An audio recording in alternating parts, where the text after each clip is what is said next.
"Hi, Hanako," Jessica said with a smile as she walked into the small atrium where the young Korean girl was tending to her plants. "Hello, Jessica. It is good to see you again, and in good spirits too," Hanako said with a smile of her own.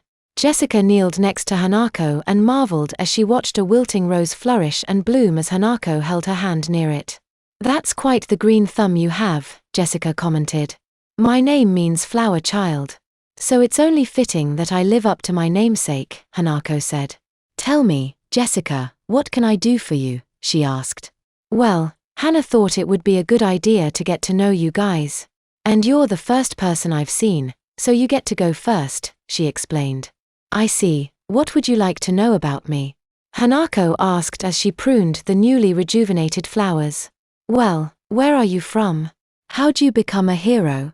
The basics," Jessica said. "I am 17 years old. I immigrated to America with my parents when I was 7.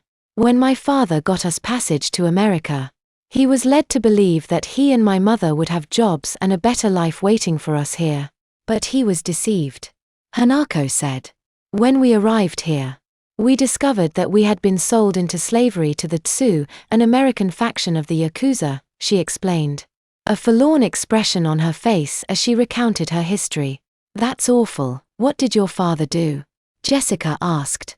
"My father and mother and I worked every day for the Tsu, hoping that we would be rewarded for our hard work with our freedom. But as the months and years went on, our hope began to fade," she said.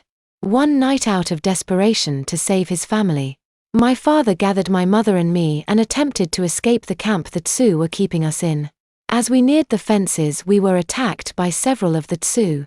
They killed my parents right in front of me, and moved in to do the same to me," she said, a single tear trailing down her pale cheek. "What did you do?" Jessica asked, her own eyes brimming with tears of sympathy for the brave young girl.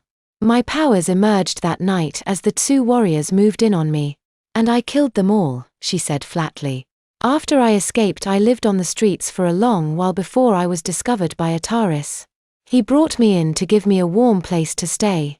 And when he discovered my talents, I was recruited to the team," she said. "Wow, that's an incredible story, Hanako," Jessica said. "You're a very brave woman," she added.